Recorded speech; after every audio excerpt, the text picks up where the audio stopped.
আসসালামু আলাইকুম। আজকে খুবই মজার একটা রেসিপি নিয়ে এসেছি আপনাদের সাথে, নারকেল দিয়ে আর চালের গুঁড়া দিয়ে। বাসায় বানানো চালের গুঁড়া দিয়ে এত মজার একটা পিঠা বানিয়ে আজকে শেয়ার করব আপনাদের সাথে, একদম অবাক হয়ে যাবেন। প্রথমে ব্লেন্ডার করে নিলাম, চালের গুঁড়াটাকে একটু মিহি করে ব্লেন্ডার করার চেষ্টা করবেন। তো এখন একটু চালনি, যে প্লাস্টিকের চালনিটা দেখছেন, এটা দিয়ে একটু চেলে নিব, যাতে এটার ভিতরে দানা দানা থাকলে দানা দানাটা ছেঁকে একটু সফট যে চালের গুঁড়াটা সেটা বের করা যায়।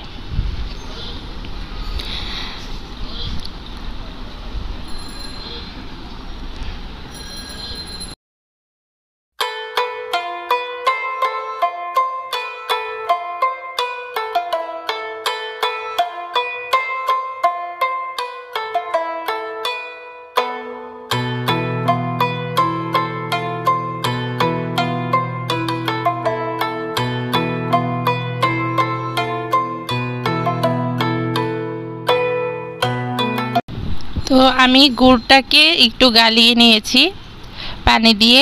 এখন গুড়ের পানিটা চালের গুঁড়ির মধ্যে একটু একটু করে দিয়ে দিব, আর এটাকে একটু একটু করে মেখে নিব।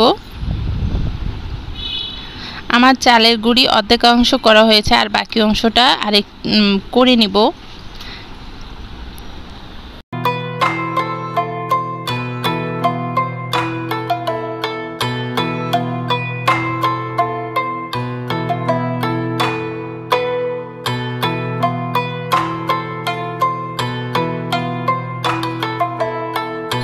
এরপরে আমি কিছুটা লবণ অ্যাড করে দিয়ে তারপরে হচ্ছে এই চালনিটার মধ্যে সমস্ত চালের গুঁড়াটাকে নিয়ে নিব। এরপরে চালনি থেকে ভালো করে চেলে নিব।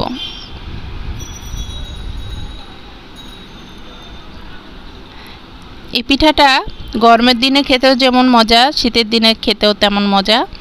যে কোনো সময় করে নিতে পারবেন বাসায় থাকা চাল দিয়ে কিংবা আতপ চাল দিয়ে। দেখতে পাচ্ছেন গুড়ের ঘ্রাণে পিঁপড়া শুধু দৌড়াদৌড়ি করছে, কোনোভাবেই পিঁপড়াকে কন্ট্রোল করা যাচ্ছে না। তো সমস্ত চালের গুঁড়িটাকেই আমি এখানে চেলে নিয়েছি।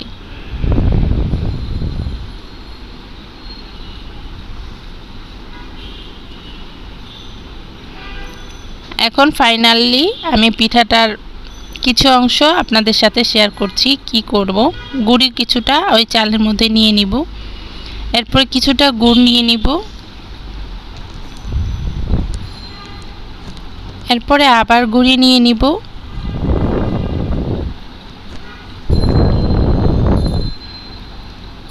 এভাবে একবার গুড় একবার গুড়ি এরকম করে নিয়ে নিব।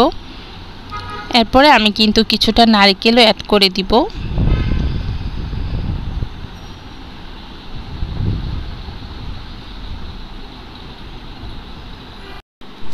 তো এখন হচ্ছে পিঠাটা উপর দিক দিয়ে সমস্ত নারকেল দিলাম, ভিতরেও দিয়েছি, আর এই সুতি কাপড়টাকে ভিজিয়ে নিয়েছি, ভালো করে চিপিয়ে নিয়েছি। আর এই যে জালিটা দেখছেন, চালনিটার পরিমাণই আমার চালের গুঁড়ো, যার কারণে আমি হচ্ছে এই চালনিটার মধ্যে পিঠাটা বানালাম। ওইদিকে আমি কিন্তু একটি এরকম একটি পাত্রের উপরে একটি এরকম দিয়ে রেখেছি গরম করার জন্য পানি। তো পিঠাটা অনেক বেশি মজাদার হবে, দেখতেই পাবেন, অনেক বেশি সুন্দর হবে। এটা একটা বিশাল বড় পিঠা, আর এই পিঠাটা আমার হাতেই প্রথম হয়েছে মাশাআল্লাহ। এর আগে আমি চেষ্টা করেছিলাম, এটার অনেক কারণ আছে না হওয়ার, কারণ আমি বাজারে গুঁড়া কিনে সেই গুঁড়া দিয়ে পিঠা বানিয়েছিলাম, আর আমি এটা আজকে নিজের হাতে গুঁড়া বানিয়ে তারপরে হচ্ছে পিঠা বানাচ্ছি। তো এই যে চালনিটা উপরে উঠিয়ে ফেললাম, কারণ এটার আর প্রয়োজন নেই, এটার কাজ শেষ।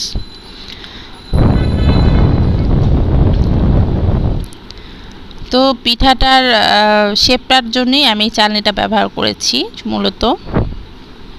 আপনারা যে কোনো পাত্রেই পিঠাটা বানাতে পারবেন। আর এরকম একটা সুতি কাপড় ভিজিয়ে তারপরে পিঠাটা উপরে দিয়ে দিবেন।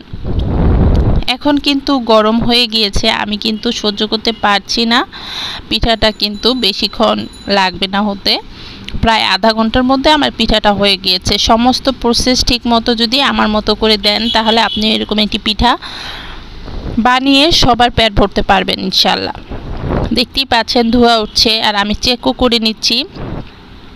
সবচেয়ে বেশি ঝামেলা বাজে হলে এই পিঠাটি নামাতে যেয়ে। এর আগের বার আমি এই পিঠাটি নামাতে যেয়ে খুব বিপদে পড়ে গিয়েছিলাম,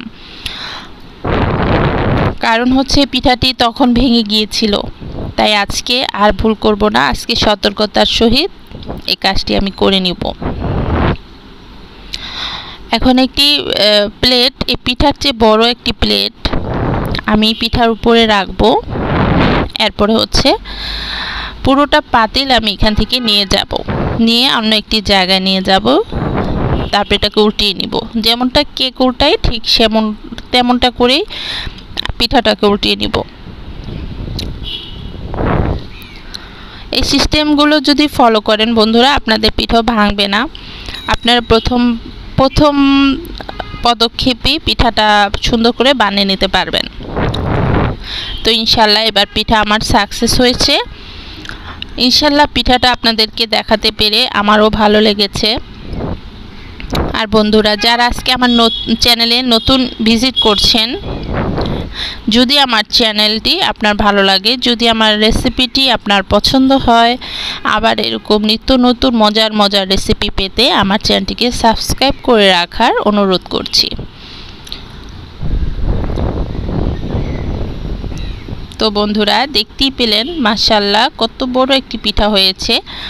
আর কি লাগে বলেন, এত বড় একটি পিঠা যদি থাকে সবার মন জয় করা যায়, সবাইকে খাওয়ানো যায়, আর কষ্টও হয় না বারবার। তো বন্ধুরা সবার প্রতি অসংখ্য ধন্যবাদ জানিয়ে বিদায় নিচ্ছি। আল্লাহ হাফেজ।